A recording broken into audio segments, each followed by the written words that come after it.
Assalamualaikum warahmatullahi wabarakatuh. Berjumpa lagi dengan saya Ibnu. Kali ini kita akan membacakan isu monitoring untuk 9 Oktober 2025. Ya, dari kabar politik, Presiden Prabowo melantik 25 pejabat negara dan 10 duta besar.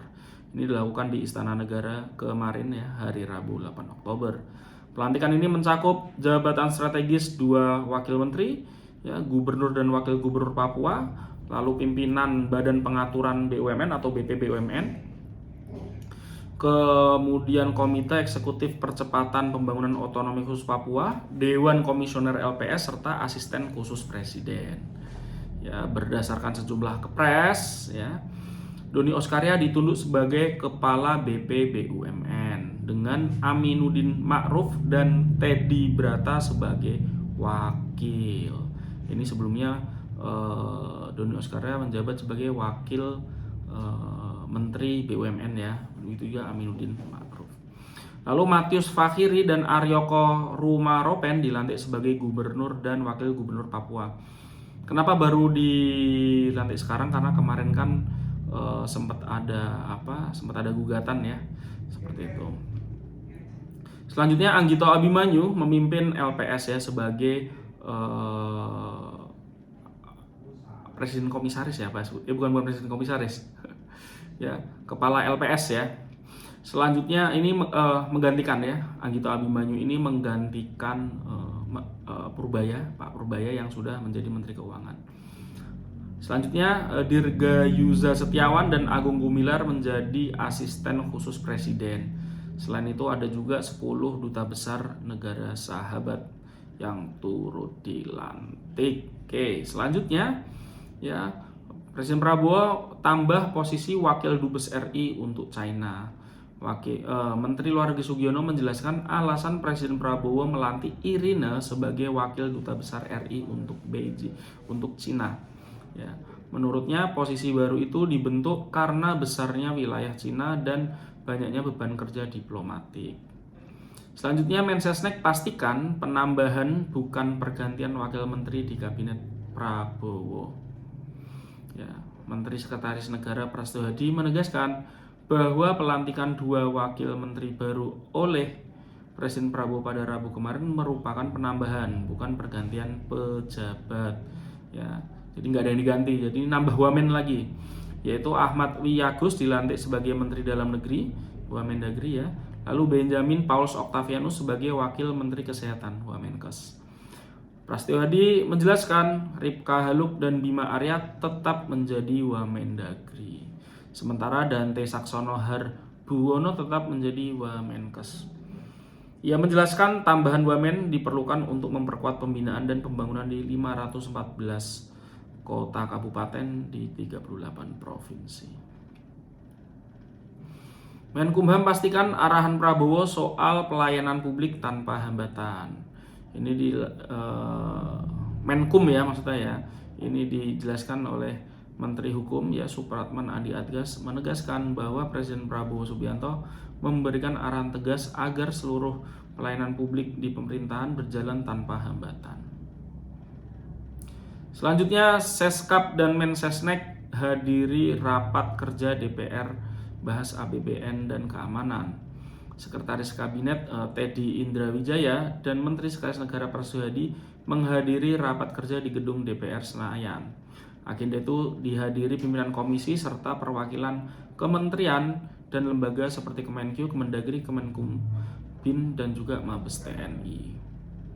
Selanjutnya Menlu dan Gubernur Jakarta berbeda sikap soal atlet Israel di kejuaraan senam dunia. Menteri Luar Negeri Sugiono menyatakan akan memantau isu kehadiran atlet Israel dalam World Artistic Gymnastics Championship 2025 di Jakarta. Ya, namun menegaskan bahwa penyelenggaraan acara adalah Persatuan Senam Indonesia Persani, bukan Kemenlu. Ia mendahkan Kemlu tidak menerima permintaan izin terkait kehadiran kontingen Israel karena urusan visa merupakan kewenangan imigrasi, bukan Kemlu. Sementara itu, Gubernur DKI Pramono Anung secara tegas menolak kehadiran atlet Israel di ibu kota. Komnas HAM nilai Polri ya 57,8 soal kebebasan berpendapat dan berekspresi. Nilai ini diberikan oleh Komnas HAM kepada Polri dalam penilaian hak atas kebebasan berpendapat dan berekspresi. Komisioner Komnas HAM Abdul Haris Semendawai menjelaskan nilai tersebut merupakan rata-rata dari penilaian pakar dan komisioner. Hasil evaluasi menunjukkan Polri masih sering membatasi kebebasan berpendapat termasuk melalui penerapan Undang-Undang ITE dan patroli siber. Selanjutnya, imigrasi cabut paspor Riza Khalid dan Yuristan sejak Juli 2025. Ini Direktorat Jenderal Imigrasi Direktorat Jenderal Imigrasi Kementerian Imigrasi dan Pemasyarakatan IMIPAS. Ini banyak kementerian baru jadi agak ribet ya.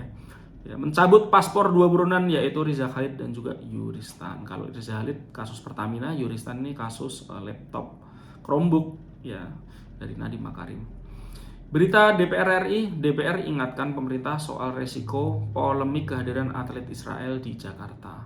Wakil Ketua Komisi 1 DPR Sukamta mengingatkan pemerintah agar berhati-hati rencana menghadirkan atlet Israel ya dalam kejuaraan Dunia Senam 2025.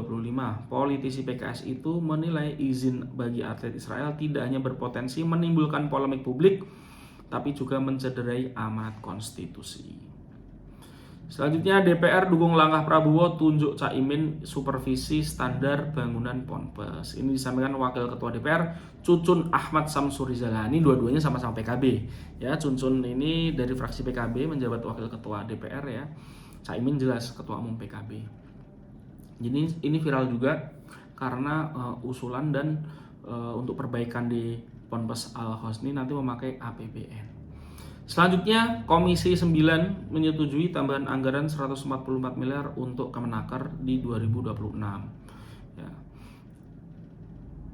Ini persetujuan dilakukan dalam rapat tertutup di Kompleks Parlemen kemarin. Wakil Ketua Komisi 9 Putih Sari menjelaskan tambahan anggaran ini digunakan untuk memperluas cakupan program peningkatan kompetensi dan produktivitas tenaga kerja. Dari berita DPD RI, Rai Mantra soroti sanitasi dan upah pekerja SPPG MBG di Denpasar. Anggota DPD RI Ida Bagus Rai Dharma Wijaya Mantra menyoroti sanitasi dan kesejahteraan pekerja di SPPG atau dapur MBG. Ya, ini dicek saat sidak ke beberapa dapur MBG di Denpasar.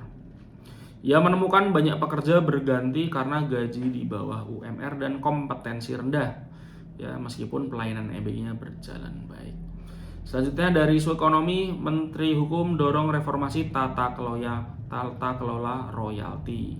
Menteri Hukum Supratman Andi Adgas mengungkapkan potensi royalti musik ya di Indonesia mencapai 3 triliun ya, potensinya mencapai 3 triliun ya. Ia menilai rendahnya angka dari potensi 3 triliun saat ini baru terkumpul sekitar 200 miliar. Padahal di Malaysia itu terkumpulnya 600 miliar ya. Malaysia itu penduduknya sekitar 30-an juta ya. Dan industri musiknya tidak lebih baik dibanding Indonesia. Tapi pengumpulan royaltinya mereka lebih besar. Supratman menegaskan pemerintah tengah menyiapkan sistem digitalisasi untuk memulihkan kepercayaan publik.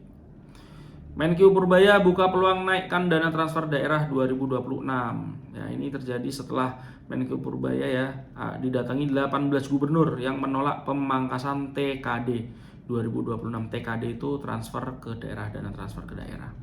Menurutnya pemangkasan dilakukan karena keterbatasan fiskal, namun pemerintah tetap terbuka melakukan penyesuaian jika situasi memungkinkan. Prabowo lantik Anggito Abimanyu sebagai Ketua DK LPS 2025-2030. Ya, sebagai yang Presiden Prabowo melantik 6 anggota Dewan Komisioner Lembaga Penjamin Simpanan LPS ya. Anggito Abimanyu resmi menjabat sebagai Ketua sekaligus anggota Dewan Komisioner. Oh, sebutannya Dewan Komisioner ya. Jadi bukan Kepala LPS tapi Ketua Dewan Komisioner LPS. Selain Anggito, ada juga Farid Azhar Nasution sebagai Wakil Ketua, Dodi Zulverdi dan Ferdinand Dwi Korajapurba sebagai anggota bidang penjaminan dan resolusi bank.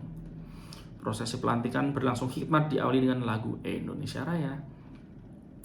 Warga siap cabut gugatan ke Menteri SDM jika BBM di SPBU swasta tak lagi langka. Ya, warga sipil Tati Suryati membuka peluang mencabut gugatan perdatanya terhadap Menteri SDM Bahlil Lahadalia jika pasokan BBM di SPBU swasta kembali normal. Dari isu sosial, pemerintah bangun ulang Ponpes Al-Khazini menggunakan dana APBN dan bentuk Satgas Penataan. Disampaikan oleh Menteri Pekerjaan Umum Dodi Hanggodo ya, yang memastikan bahwa pembangunan ulang pesantren Al-Khazini di Sidoarjo akan memakai APBN. Ini seperti tadi disampaikan oleh Caimin ya. Selanjutnya, pemerintah luncurkan Sekolah Garuda untuk cetak SDM unggul di bidang sains dan teknologi. Ya, Kemendikti-Saintek meluncurkan Sekolah Garuda, program unggulan Presiden Prabowo Subianto untuk mencetak talenta muda di bidang sains dan teknologi. Peresmian dilakukan di SMA Negeri Unggulan MH Tamrin Jakarta oleh Mendikti-Saintek Brian Yuliarto.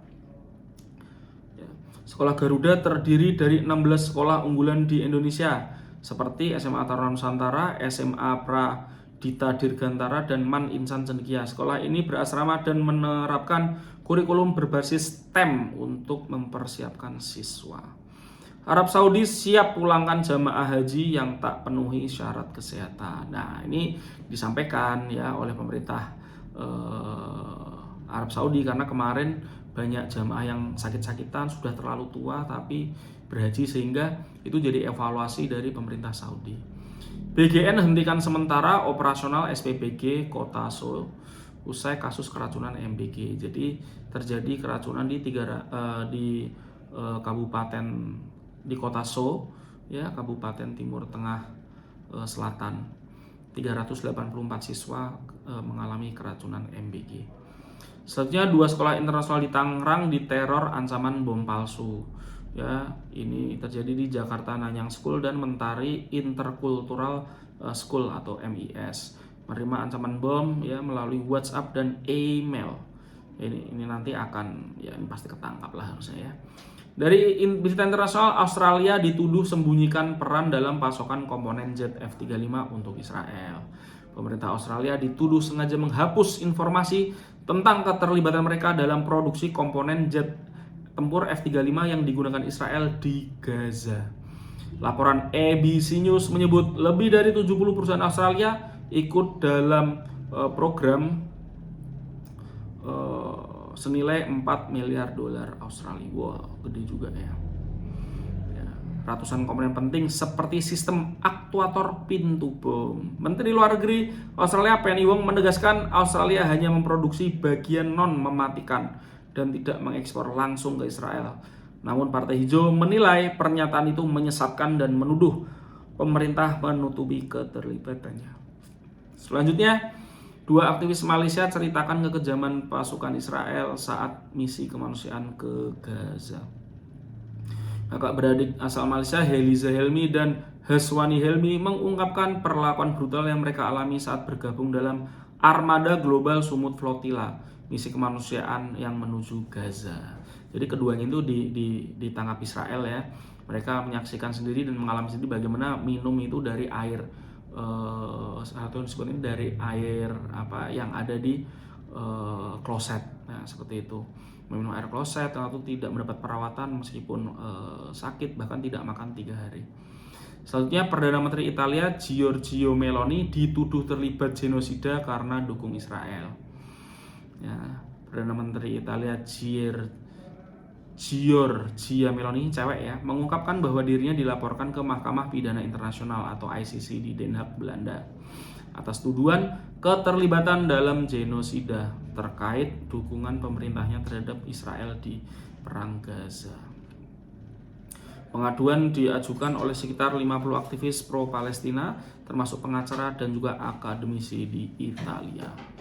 Trending media sosial ya, tadi pagi Patrick Kluivert, sayang sekali kita kalah 2-3 melawan Saudi Arabia. Banyak yang menyayangkan starting line up pemain yang diturunkan oleh Patrick Kluivert ini tidak oke ya. Saya tidak menjudge siapapun, tapi memang banyak pertanyaan. Ya, beberapa pemain itu dianggap sangat underperform sehingga dijadikan kambing hitam oleh netizen terhadap gol-gol yang dicetak oleh Saudi, terutama gol pertama dan gol kedua. Mungkin itu saja. Terima kasih. Wassalamualaikum warahmatullahi wabarakatuh.